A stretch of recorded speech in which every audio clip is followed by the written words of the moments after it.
반갑습니다. 2월 2일 목요일 새벽 하나님께 올려드립니다. 함께 찬송가 391장 부르십니다.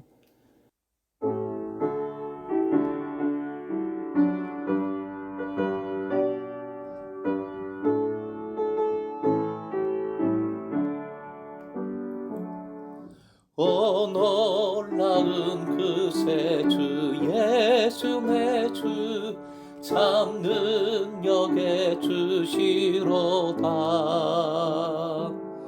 금바위 및 안전한 그것으로 내 영혼을 숨기시네. 메마른 땅을 종일 걸어가도 나 피곤치 아니하며 저 위험한 곳 내가 이를 대면 금바위에 숨기시고 주 손으로 덮으시네. 측량 못할 은혜로 채우시며 늘 성령에 감아주사 큰 기쁨 중 주님을 찬양토록 내 믿음을 도우시네.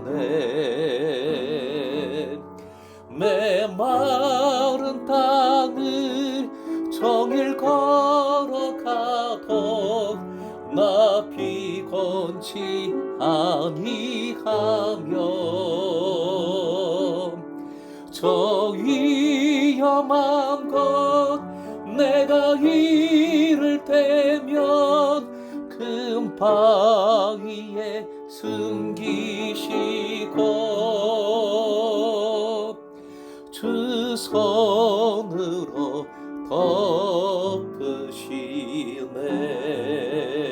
덮으시네. 오늘 말씀은 마태복음 23장 34절에서 39절, 34절부터 39절까지의 말씀입니다. 함께 읽겠습니다. 그러므로 내가 너희에게 선지자들과 지혜 있는 자들과 서기관들을 보내매 너희가 그 중에서 더러는 죽이거나 십자가에 못 박고 그 중에서 더러는 너희 회당에서 채찍질하고 이 동네에서 저 동네로 따라다니며 박해하리라. 그러므로 의인 아벨의 피로부터 성전과 제단 사이에서 너희가 죽인 바라가의 아들 사가랴의 피까지 땅 위에서 흘린 의로운 피가 다 너희에게 돌아가리라. 내가 진실로 너희에게 이르노니 이것이 다 이 세대에 돌아가리라. 예루살렘아 예루살렘아 선지자들을 죽이고 네게 파송된 자들을 돌로 치는 자여 암탉이 그 새끼를 날개 아래에 모음같이 내가 네 자녀를 모려한 일이 몇 번이더냐. 그러나 너희가 원하지 아니하였도다. 보라 너희 집이 황폐하여 버려진 바 되리라.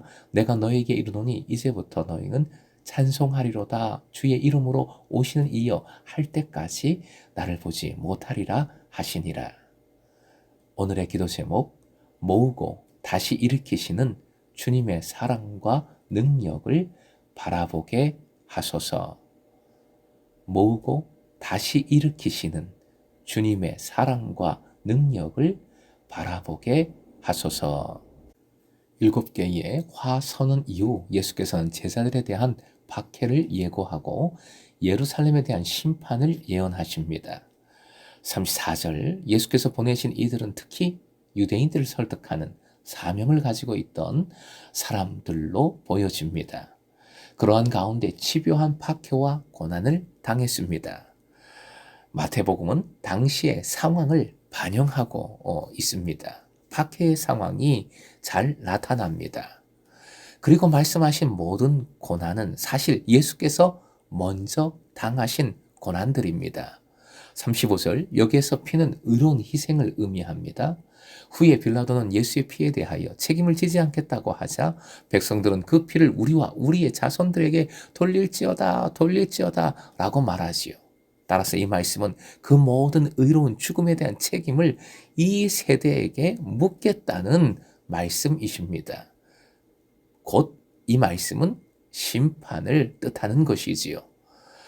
바라가의 아들 사가랴는 요아스의 명령에 의해서 성전과 제단 사이에서 살해당했습니다. 왜 아벨과 사가랴를 언급하고 계십니까? 유대인들의 성경 구조는 우리의 구약 성경과 틀이 다릅니다.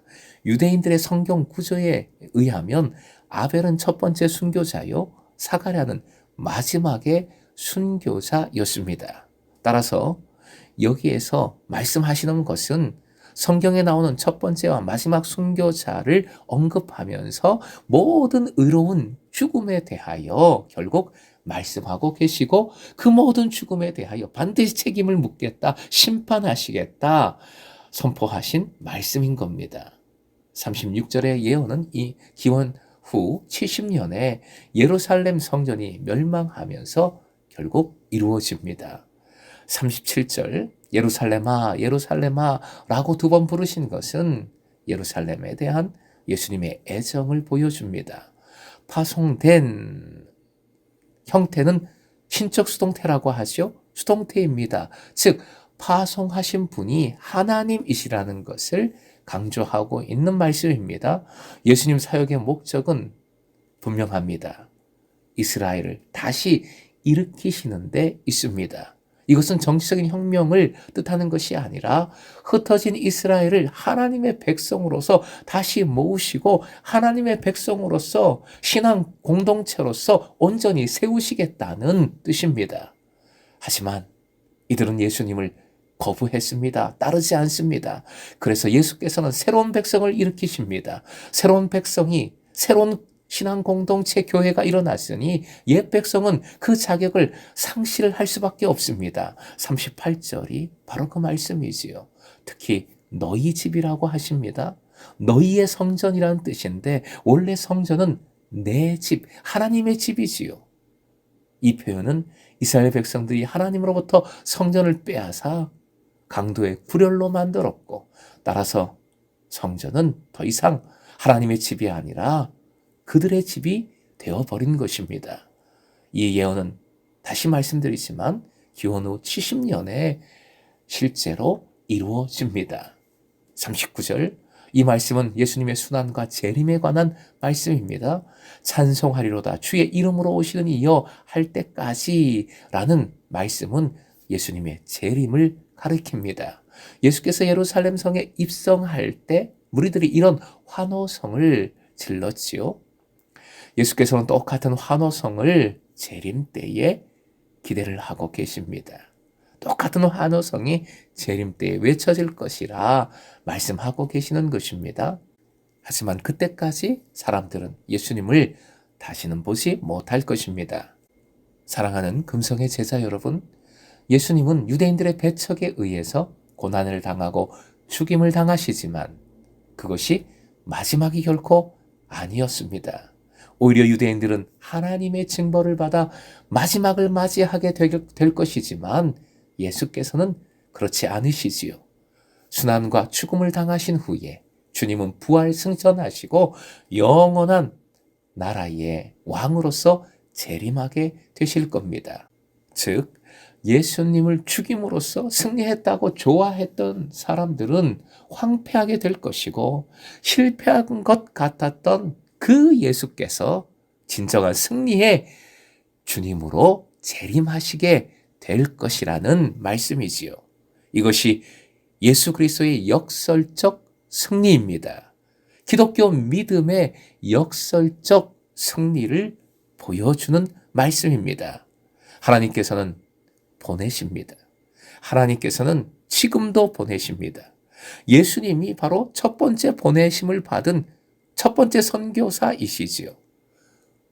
하나님께서는 우리도 보내고자 하십니다. 보내십니다. 청지기로 보내셨습니다. 보내신 일을, 그 사명을 감당하려면 쉽지 않습니다. 어려움이 반드시 따릅니다.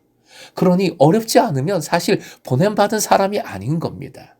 그런데 어려움은 어려움으로, 실패로 끝나지 않음을 오늘 말씀은 잘 보여줍니다. 약속의 말씀입니다. 주의 이름으로 오시는 이가 바로 예수님이십니다. 주의 이름이란 표현은 우리를 사랑하신 사랑의 이름, 모으심의 이름, 다시 일으키심의 이름, 능력의 이름이 바로 하나님이심을 선포하는 표현입니다. 승리를 뜻하는 것이지요. 우리가 어떻게 할 수 없을 것 같은 대적, 믿음의 사람으로 살아가지만 도저히 이길 수 없을 것 같은 큰 문제들, 그런 것들은 결국 황폐하여지고 정말 연약해 보이는 질 것 같은 믿음의 사람들은 반드시 최후 승리를 누리게 되는 줄 믿으시기 바랍니다. 오늘 말씀이 약속의 말씀입니다. 오늘도 이 말씀 꼭 붙들고 우리를 모으시고 견고하게 일으켜 세우시는, 회복시켜 주시는 주님만 원하시길. 그래서 그 믿음으로 모든 어려움을 결국 이겨내는 주님의 제자 되시길 주님의 이름으로 축원드립니다.